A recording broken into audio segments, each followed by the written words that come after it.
by Andrew Benson. Chief F1 writer share this with McLaren say they are struggling to understand why their car lacks pace this season, especially in qualifying. Fernando Alonso is 6th in the championship after 3 points finishes. But both McLaren cars have qualified outside the top 10 at all Grands Prix.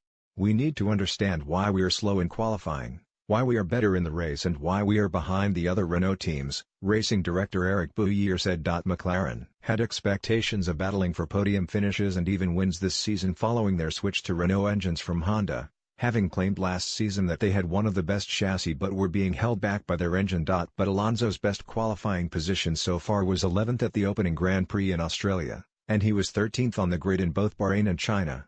He finished 5th in Melbourne and 7th in the other 2 races. Teammate Stoffel Vandoorne has qualified behind Alonso in all races and scored points in 9th and 8th places in Australia and Bahrain. Alonso said of his 7th place in China, "A good Sunday for us. Fridays and Saturdays are a little bit worse but the points are given on Sunday. So far, so good." The 2-time champion said Daniel Ricciardo's victory for Red Bull in Shanghai shows us the potential of the Renault power unit. It gives us confidence that with this power unit we will be able to fight if we do a good job on the chassis side. We are not quite there and we need to close the gap and work hard and bring some updates in the next races. Bouyer has blamed reliability problems in preseason testing for a delay in the production of upgrades that had been due for the opening races. These are now scheduled for the 5th race, in Spain next month.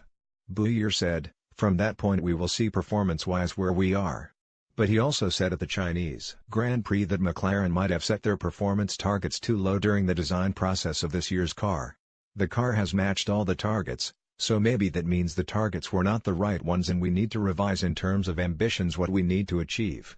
McLaren's rivals did not share their view of the quality of their car last year. Engineers from rival teams believed that the McLaren was quick in the corners because the car was running with too much drag and that this was at least as much to blame for its lack of straight-line speed as the Honda engine. Events so far this year suggest that McLaren could have misinterpreted the quality of their chassis. It is still the slowest in the speed traps despite switching engines. Bouyer said, "This is obviously one of the issues but it's not the only one. If it were a question of just drag in the car it would be easy to fix so we have to address, I'm going to use the word, fundamentally, all aspects of the car to make sure we are where we should be."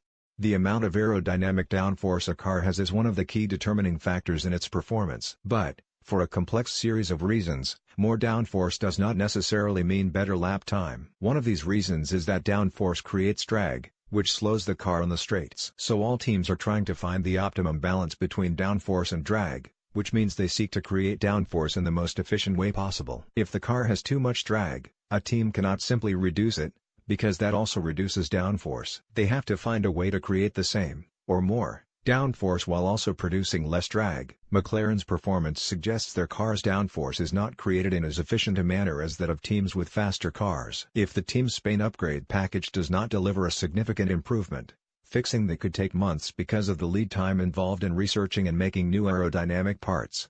Share this with